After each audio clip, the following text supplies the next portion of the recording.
نفس ذائقۃ الموت او کما قال تعالی فی کلامہ المجید والفرقانہ الحمید۔ شہادت ہے مطلوب مقصود مومن، شہادت ہے مطلوب مقصود مومن، نہ مال غنیمت نہ کشور کشائی۔ ہم فخر سے کہتے ہیں ہمارے ہیں صحابہ، واللہ ہمیں جان سے پیارے ہیں صحابہ۔ وہ چاند جو روشن ہوا بطحا کے افق پر، اس چاند کے تابندہ ستارے ہیں صحابہ۔ قتل حسین اصل میں مرگ یزید ہے، قتل حسین اصل میں مرگ یزید ہے، اسلام زندہ ہوتا ہے ہر کربلا کی بات۔ میرے نہایت قابل صد احترام و تکریم علماء کرام اور اس مجلس میں موجود میرے غیور سنی نوجوانوں، بھائیوں، دوستوں اور بزرگوں، آج جس دن یوم عاشورہ کا دن کہ یہ وہ عظیم دن ہے، یہ وہ عظیم قربانی کا دن ہے، اور یہ وہ اس عظیم شخصیت کی شہادت کا دن ہے، سب سے پہلی بات سمجھنے کی یہ ہے کہ اس شہادتوں کی جو داستان، محرم الحرام جو اسلامی مہینے کی تاریخ کا سب سے پہلا مہینہ ہے، اور جب اسلامی مہینوں کے ان دنوں کا تعین کیا جا رہا تھا کہ سب سے پہلے مہینے کا نام کیا ہونا چاہیے، دوسرے مہینے کا نام کیا ہونا چاہیے، تیسرے مہینے کا نام کیا ہونا چاہیے، تو سب سے پہلے خلیفہ دوم، داماد نبی، سسر نبی حضرت سیدنا فاروق اعظم رضی اللہ تعالی عنہ نے رائے دی کہ یا رسول اللہ صلی اللہ علیہ وسلم، میرا یہ جی چاہتا ہے اسلامی سال کے پہلے مہینے کا نام محرم الحرام ہو۔ تو لہذا حضرت عمر فاروق رضی اللہ تعالیٰ کی رائے پر عمل کرتے ہوئے امام الانبیاء صلی اللہ علیہ وسلم نے اس پہلے مہینے کا نام محرم رکھا، اور پھر اس کے بعد یہ مقدس مہینہ، یہ مطہر مہینہ جو اسلامی مہینوں کا سردار مہینہ بھی ہے، اس مہینے کے اندر دو شہادتیں ایسی ہیں، دو ایسے عالی مقام لوگ ہیں کہ جن لوگوں سے آسمان والے بھی اور زمین والے بھی پیار کرتے ہیں۔ سب سے پہلے یکم محرم الحرام کو آپ صلی اللہ علیہ وسلم کے تمام صحابہ میں سے وہ صحابی جن کی منفرد شان ہے، بہت سے صحابہ ایسے ہیں جو امام الانبیاء صلی اللہ علیہ وسلم کی اپنی دعوت پر آپ کی بارگاہ نبوت میں تشریف لائے اور اسلام قبول کیا، لیکن حضرت عمر فاروق رضی اللہ تعالی عنہ وہ صحابی ہیں کہ جن کو امام الانبیاء صلی اللہ علیہ وسلم نے اپنے دست مبارک اللہ رب العزت کے سامنے پھیلا کر مانگا کہ یا اللہ، میں تجھ سے عمر بن خطاب کا ایمان مانگتا ہوں، اگر عمر دین پر آ جائے گا تو تیرے دین کو عظمت ملے گی، تیرے دین کو قوت ملے گی، تیری دین کو چار چاند لگ جائیں گے۔ تو اللہ رب العزت سے مانگا امام الانبیاء صلی اللہ علیہ وسلم نے، اور عمر کا انتخاب عرش والے نے 7 آسمانی بلندیوں پر بیٹھ کر کہا کہ اے امام الانبیاء، آپ نے عمر مانگا ہے اسلام کی عظمت کے لیے، میں عمر کے دل میں آپ کی محبت ڈالتا ہوں، عمر کے پاس تجھے جا کر دین کی دعوت دینے کی ضرورت نہیں ہوگی، بلکہ عمر جو تلوار للکار کر آپ کے قتل کے در پہ ہے، اس کی تلوار کو زمین پر پھینکوا کر اس کو تیری مجلس میں لاؤں گا، اور دین اسلام کی دعوت کو وہ خود قبول کرے گا۔ لہذا حضرت عمر فاروق رضی اللہ تعالیٰ عنہ امام الانبیاء کے دربار میں آئے اور دین اسلام قبول کیا، اور جس دن عمر اسلام قبول کرتا ہے تو جب نماز کا وقت ہوا، آذان کا وقت قریب ہوا، تو آپ صلی اللہ علیہ وسلم نے صحابہ سے کہا نماز کی تیاری کرو، نماز پڑھنی ہے۔ حضرت عمر نے کہا کہاں نماز پڑھیں گے؟ امام الانبیاء نے فرمایا ہم تو چھپ کر نماز پڑھتے ہیں، اس لیے کہ یہ کفار اور مشرکین نماز پڑھنے نہیں دیتے۔ تو حضرت عمر فاروق رضی اللہ تعالیٰ عنہ جو ایمان لانے سے پہلے ہی بڑا جری تھا، انہوں نے کہا کہ اگر آج عمر کے ایمان لانے کے بعد بھی نماز بیت اللہ کے چھپ کر ادا کرنی ہے تو عمر بن خطاب کے ایمان لانے کا کوئی فائدہ نہیں۔ حضرت عمر فاروق نے بیت اللہ کے چھت پر کھڑے ہو کر آذان دی، اور آذان دینے سے پہلے للکارا کہ ہے کوئی کافر، ہے کوئی مشرک، ہے کوئی ماتمی جو آئے اور عمر کو چیلنج کرے اور کہے کہ نماز چھپ کر ادا کریں گے۔ آج عمر اسلام لے کر آئے، آج نماز اوپن ادا ہوگی۔ سنیو، یہ بات بڑے غور سے سنو، پوری دنیا کے اندر، عالم اسلام کے اندر آج ممبر و محراب کے اوپر یا کسی بھی مسجد کے سپیکر کے اوپر آذان ہوتی ہے، یہ اوپن آذانیں جو دنیا میں گونج رہی ہیں، سب سے پہلے اوپن آذان دینے والا حضرت عمر فاروق ہے۔ اور دوسری بات، یہ تو حضرت عمر فاروق جو یکم محرم المحرم کو شہید ہوئے، پھر حضرت عمر فاروق رضی اللہ تعالیٰ عنہ کے بعد حضرت حسین جو 10 محرم کو شہید ہوئے، وہ نواسے رسول، جگر گوشے بطول، حضرت فاطمہ کے وہ لال کہ جن پر آسمان والے بھی فخر کرتے ہیں، جن پر زمین والے بھی فخر کرتے ہیں، ان جیسا تو آج تک نہ کوئی پیدا ہوا نہ پیدا ہو سکتا ہے۔ ایک موقع پر مال غنیمت تقسیم ہو رہا ہے، حضرت عمر بن خطاب کے بیٹے حضرت عبداللہ بن عمر موجود ہیں، حضرت حسین بن علی موجود ہیں، یہ دونوں موجود ہیں۔ مال غنیمت میں اپنا حصہ وصول کرنے کے لیے جب حضرت عمر امیر المؤمنین ہیں، تقسیم ہو رہی ہے، حضرت حسین کی عمر، حضرت عبداللہ بن عمر کی عمر، دونوں کے ہم عمر نوجوان تھے۔ حضرت عمر نے جب مال غنیمت تقسیم کیا تو پہلے اپنے بیٹے کو جب حصہ دیا تو اپنے بیٹے کو اگر نصف دیا تو حضرت حسین کو 2 گنا حصہ دیا۔ تو حضرت عبداللہ بن عمر نے کہا کہ اے امیر المؤمنین، یہ کیسا انصاف ہے؟ میں حسین سے پہلے ایمان لایا، میں حسین سے پہلے مسلمان ہوا، میں نے حسین سے زیادہ قربانیاں دی، آپ نے مجھے حصہ کم دیا، آپ نے حسین بن علی کو حصہ زیادہ دیا۔ تو حضرت عمر بن خطاب نے کہا بیٹا تجھے پتہ نہیں کہ میں نے حسین کو حصہ کیوں دیا، زیادہ کیوں دیا؟ کہا بیٹا تو عمر کا بیٹا ہے، پہلے یہ بتا حسین جیسا حصہ اگر لینا چاہتا ہے، حسین جیسا باپ لے کر آ، تو حسین جیسی ماں فاطمہ لے کر آ، حسین جیسا نانا لے کر آ، پھر عمر کے بیٹے تو مجھ سے مطالبہ کر کہ حسین کے متوازن تجھے حصہ دے دوں گا۔ لیکن بیٹے بات یہ ہے تیرے پاس حسین کے باپ جیسا، علی جیسا باپ کوئی نہیں، تیرے پاس فاطمہ بنت محمد جیسی ماں کوئی نہیں، اور تیرے جیسا حسین کا رانا امام الانبیاء کوئی نہیں، اس لیے تیرا مقابلہ حسین بن علی سے نہیں بنتا۔ میرے دوستو، ہمیں صحابہ نے اہل بیت کی محبت سکھائی ہے، ہمیں صحابہ نے اہل بیت کے ساتھ پیار سکھایا ہے۔ ایک مرتبہ امیر المؤمنین حضرت عمر فاروق اپنے منبر پر خطبہ دے رہے ہیں، خطبہ سنتے سنتے سامنے 2 بچے کھیلتے ہوئے آئے، حضرت حسن اور حضرت حسین، ساتھ ہی حضرت عمر کے اپنے شہزادے یہی حضرت عبداللہ بن عمر بھی کھیلتے ہوئے آئے۔ کھیلتے کھیلتے حضرت حسین نے کہا وہ جو سامنے منبر پر خطبہ دے رہا ہے یہ ہمارے گھر کا کمی ہے، یہ ہمارے گھر کا غلام ہے۔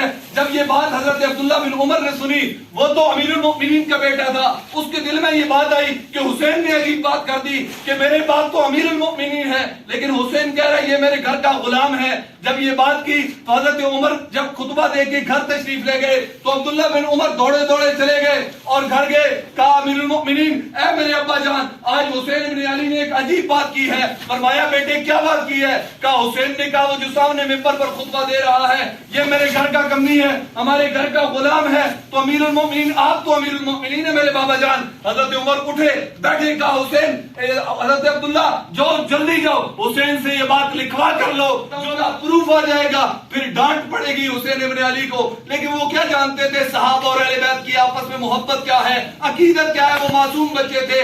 وہ گئے حضرت حسین سے کہا حسین تم نے جو دوست بات کی ہے اب لکھ کر دے، امیر المؤمنین مانگ رہے ہیں کہ حسین نے جو بات کی ہے لکھ کر دے کہ میں تیرے گھر کا غلام ہوں۔ تو حضرت حسین نے ایک کاغذ اٹھایا، اپنی قلم اٹھائی اور لکھا کہ جب آپ خطبہ دے رہے تھے تو میں نے کہا کہ آپ میرے گھر کے غلام اور میرے گھر کے کمی ہیں، اور نیچے لکھا فقط حسین بن علی۔ جب یہ رکا لیا حضرت عبداللہ بن عمر نے اور دوڑے دوڑے گھر کی طرف آئے اس خوشی کے ساتھ کہ آپ امیر المؤمنین حضرت حسین کو غصہ کریں گے۔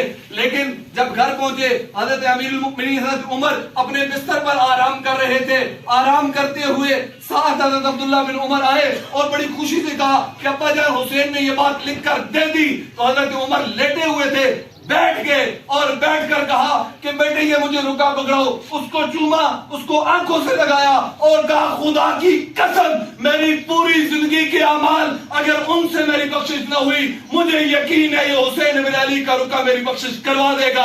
اور کہا عبداللہ اور میرے اہل بیت میں آپ کو یہ وصیت کرتا ہوں جب عمر بن خطاب انتقال کر جائے میرے کفن پر یہ حسین بن علی کا رکا رکھ دینا، میری بخشش کے لیے رکا ہی کافی ہے۔ میرے دوستو آج 4 ٹکے کے ایک بکواسی کسی سٹیج پہ کھڑے ہو کر اگر کہتا ہے کہ صحابہ اور اہل بیت میں دوری تھی، عمر میں یا حسین میں کوئی دوری تھی، وہ جھوٹ بولتا ہے۔ وہ اپنی ایک پڑ کڑائی کے لیے یا اپنے ایک سالن کی پلیٹ حاصل کرنے کے لیے صحابہ اور اہل بیت کو دور کرتا ہے، جبکہ ایسا نہیں۔ علماء کرام نے یہ بتایا ہے ہماری سنیوں کی ایک آنکھ کا نور صحابہ ہیں، ایک آنکھ کا نور اہل بیت ہیں. اگر گاڑی کی 2 لائٹیں ہوں، ایک لائٹ نہ ہو تو ایکسیڈنٹ ہو جاتا ہے. بالکل اسی طرح صحابہ اور اہل بیت میں سے ایک آنکھ بھی اگر ہم نہیں مانتے، اگر ہم صحابہ کو نہیں مانتے تو بھی ایمان نکل جاتا ہے، اہل بیت کو نہیں مانتے تو بھی ایمان نکل جاتا ہے. سبحان اللہ. ساتھ ہی ساتھ پھر رشتے سنیے. امام الانبیاء صلی اللہ علیہ وسلم کے نکاح میں آئی حضرت حفصہ جو بیٹی ہیں حضرت عمر فاروق رضی اللہ تعالیٰ عنہ کی، یعنی حضرت عمر سسر ہیں، امام الانبیاء داماد ہیں. پھر اسی طرح حضرت حسن اور حسین کی ایک بہن ہے جن کا نام ہے حضرت کلثوم، ان کا نکاح ہوا حضرت عمر سے. اب حضرت علی سسر ہیں، حضرت عمر داماد ہیں. تو میرے دوستو ان کے اندر تو آپس میں محبتوں کا تعلق ہے. حضور داماد ہیں عمر کے، عمر داماد ہے علی کا. اس لیے سنی کہتا ہے عمر اور علی آپس میں کیا ہیں؟ بھائی بھائی ہیں. علی اور عمر آپس میں کیا ہے؟ بھائی بھائی ہیں. میرے دوستو یہ صحابہ کی آپس میں محبت تھی، صحابہ کی اہل بیت سے محبت تھی. ایک موقع پر حضرت امیر معاویہ اور حضرت حسن کا جو اختلاف ہوا، اختلاف جب شدت کو پہنچا، جب صلح کی طرف بات آئی، حضرت حسین حضرت حسن نے جب صلح کے لیے قدم بڑھایا، حضرت امیر معاویہ سے رابطہ کیا جو کاتب قرآن ہے، قرآن کو لکھنے والا ہے. حضرت امیر معاویہ نے ایک سفید کاغذ دیا اور اس وقت وہ امیر المؤمنین تھے. کہا نواسے رسول، جگر گوشے بطول، فاطمہ کے بیٹے حضرت حسن، تم اپنی شرائط لکھ کر دو، تم شرطیں لکھ کر دو گے. امیر المؤمنین کو ان شرطوں پر بغیر ابھی پڑھے، بغیر ابھی سمجھے کہ تم نے کیا شرطیں لکھنی ہیں، امیر معاویہ کو وہ شرطیں قبول ہیں. میرے دوستو یہ صحابہ کی محبت تھی. رسول اللہ صلی اللہ علیہ وسلم کے انتقال کے بعد آپ صلی اللہ علیہ وسلم کے اہل بیت کو سب سے زیادہ اگر نوازا ہے تو وہ حضرت ابو بکر عمر عثمان علی نے نوازا ہے.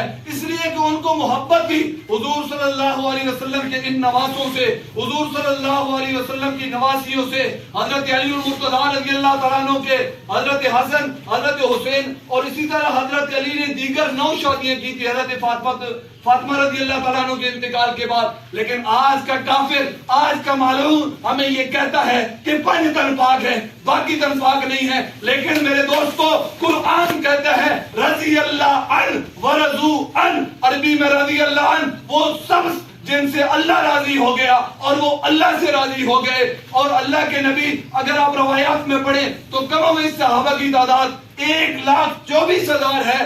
سنی کا یہ ایمان ہے اللہ کے نبی کے صحابہ جو 1,24,000 ہیں سارے تن پاک ہیں، کوئی تن ایسا نہیں جو ناپاک ہے، نعوذ باللہ من ذالک. اس لیے سنیو اگر یہ نعرہ لگاتے ہو کہ 5 تن پاک ہیں، باقیوں کے بارے میں آپ کا گمان جیسا بھی ہو، لیکن وہ جو سبق پڑھاتا ہے آپ کو کہتا ہے کہ 5 پاک ہے تو وہ یہ کہتا ہے باقی پاک نہیں ہے. خدا کی قسم اٹھا کے کہتا ہوں، قرآن کی قسم اٹھا کے کہتا ہوں، جب حوض کوثر پہ جاؤ گے، پانی پینے جاؤ گے، حضور کے پاس جس طرح ابو بکر اور عمر دنیا کے اندر ما بین بیتی و منبری روضۃ من ریاض الجنہ، ابو بکر عمر سے حضور کو اتنا پیار ہے کہ حضور نے دنیا کے اندر بھی جس جنت کے ٹکڑے محرام فرما رہے ہیں وہاں ابو بکر اور عمر کو ساتھ لٹایا ہوا ہے. لیکن ان 5 تن کی گنتی کے اندر ان ابو بکر اور عمر کو بھی آج کا شیعہ نکال دیتا ہے. اور قیامت والے دن جب حوض کوثر پر کھڑے ہوں گے تو حضور کے دائیں اور بائیں ابو بکر اور عمر کھڑے ہوں گے.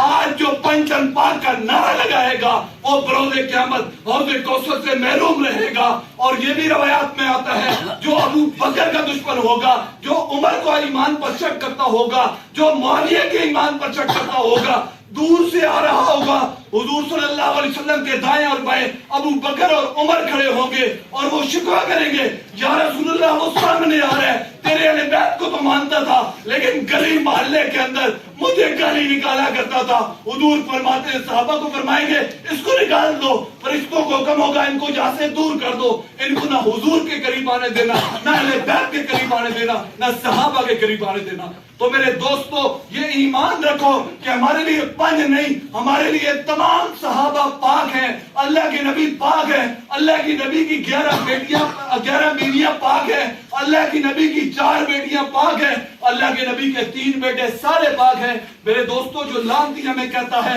کہ 5 تن پاک ہیں, حضور کی تو صرف 4 بیٹیاں ہیں, کیا بیٹیاں پاک نہیں ہیں؟ حضور کی تو 11 بیویاں ہیں جو حضور کے ساتھ آرام کیا کرتی تھی, کیا وہ پاک نہیں ہیں؟ حضور کے 3 بیٹے تھے, قاسم, عبداللہ, ابراہیم, کیا وہ پاک نہیں ہیں؟ حضور کی 4 بیٹیاں تھیں, زینب, رقیہ, کلثوم, فاطمہ, کیا بیٹیاں پاک نہیں ہیں؟ اسی طرح حضور کی 11 بیویاں تھیں, کیا 11 بیویاں پاک نہیں ہیں؟ تو میرے دوستو یہ کفر کا نعرہ ہے, یہ کافر کا نعرہ ہے. بروز محشر جہنم میں جائیں گے وہ لوگ جو حضور کے نبی کے صحابہ میں فرقے ڈالتے ہیں. میرے دوستو جب عرش والے نے کہہ دیا رضی اللہ عنہ, میں سارے صحابہ سے راضی ہو گیا, اور وہ سارے صحابہ نے کہہ دیا ہم اللہ سے راضی ہو گئے, تو میں اور آپ کون ہو سکتے ہیں جن کا ایمان بھی اس قابل نہیں کہ ہم قیامت والے دن کہہ سکیں کہ ہم مسلمان ہیں؟ ہماری شکل و صورت نہیں بتاتی کہ ہم مسلمان ہیں, ہمارے دیگر جو معاملات ہیں وہ نہیں بتاتے کہ ہم مسلمان ہیں. تو خدا ہاتھ جوڑ کے یہ ریکویسٹ کرتا ہوں,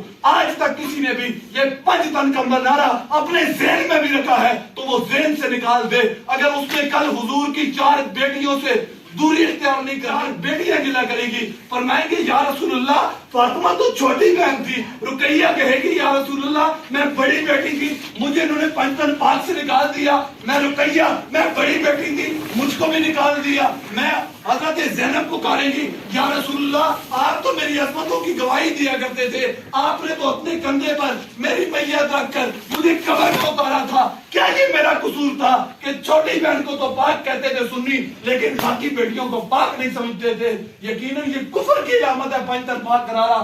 آج ہمارے جو بندی مکتبہ فکر کیا بریلوی مکتبہ فکر کے اندر بھی یہ نعرہ چل رہا ہے. میرے دوستوں نے یہ بریلویوں کا نعرہ ہے, نہ یہ غیر مقدسوں کا نعرہ ہے. ہم فرقوں میں نہیں پڑھتے, لیکن ایک فرقہ ضرور مانتے ہیں کہ اللہ کے 1 لاکھ نبی کے 1,24,000 صحابہ کو مانتے ہیں. فرقے یہ سارے بعد میں ہیں, لیکن حضور کی بیٹیاں سب سے پہلے ہیں. فرقے یہ سب کے بعد ہیں, لیکن حضرت ابو بکر پہلے خلیفہ ہیں, حضرت عمر دوسرے خلیفہ ہیں, حضرت عثمان تیسرے خلیفہ ہیں, حضرت علی چوتھے خلیفہ ہیں. ابو بکر صدیق کون ہے؟ ابو بکر صدیق جامع القرآن ہے کہ ابو بکر نے تو قرآن کو جمع کیا. حضرت عمر فاروق کون ہے؟ حضرت عمر فاروق کے بارے میں کیا فرمایا اللہ کے نبی نے؟ میرے بعد کوئی نبی ہوتا تو کون ہوتا؟ عمر ہوتا. پھر اسی طرح حضرت عمر نے 17 جگہوں پر حضور کو مشورہ دیا یا رسول اللہ دین میں یہ کام ہونا چاہیے. اللہ کے نبی نے فرمایا کہ میں تو اللہ کے کہے بغیر نہیں کر سکتا, عمر تیری رائے تو بہت اچھی ہے. اللہ نے 7 آسمان بلندیوں پر عمر کی بات کو سنا, 17 آیات عمر کی شان میں نازل فرمائی. اور میرے دوستو اسی طرح ایک شخص نے مولانا انور شاہ کشمیری سے سوال کیا, فرمایا مولانا انور شاہ کشمیری حضور کے پہلے خلیفہ تو حضرت ابو بکر ہیں, حضرت عمر تو دوسرے خلیفہ ہیں, لیکن اللہ کے نبی نے کیوں فرمایا کہ پہلے خلیفہ کہ اگر میرے بعد کوئی نبی ہوتا تو عمر ہوتا؟ تو اللہ کے نبی نے فرمایا کہ ابو بکر وہ شخص ہے کہ ابو بکر کے بارے میں بات نہیں کہا جا سکتا, اس لیے کہ ایک موقع پر حضور سفر فرما رہے ہیں, ساتھ حضرت ابو بکر موجود ہیں, ایک جگہ آرام کیا, آپ دوستوں کی طرح صحابہ مل کر سامنے آئے, آپ وسلم کے سامنے آئے تو حضرت ابو بکر اور رسول اللہ دونوں بیٹھے تھے. کچھ نبی سمجھ رہے تھے ابو بکر کو, کچھ حضور کو. حضرت ابو بکر کو یہ ڈاؤٹ ہوا, لگتا ہے لوگ بھول رہے ہیں, تو حضرت ابو بکر نے اپنی چادر اٹھائی, کملی والے پر سایہ کر لیا, کہا تاکہ معلوم ہو جائے نبی کون ہے اور خادم کون ہے. تو میرے دوستوں مولانا انور شاہ کشمیری نے کہا کہ ابو بکر نبی تو نہ تھا, لیکن ابو بکر پر نبی کا عکس نظر آیا کرتا تھا. جیسے آئینے میں ایک شخص کھڑا ہو, آئینے میں نظر کے اندر کھڑے آنے والا شخص آ رہا ہوتا ہے جو سامنے نظر آ رہا ہوتا ہے, وہ حضرت ابو بکر صدیق ہیں. اسی طرح ایک شخص نے پوچھا کہ حضرت یہ بتائیں کہ ابو بکر عمر نے رائے دی 17 مقامات پر اللہ نے قرآن بنا کر نازل کر دیا, تو ابو بکر کے بارے میں کیا ایسا نہیں کیا؟ تو اللہ کے ان عالم نے بڑا پیارا جواب دیا, انہوں نے کہا ابو بکر عمر بولتا ہے اللہ قرآن نازل کرتا ہے, ابو بکر سوچتا ہے اللہ قرآن نازل کرتا ہے.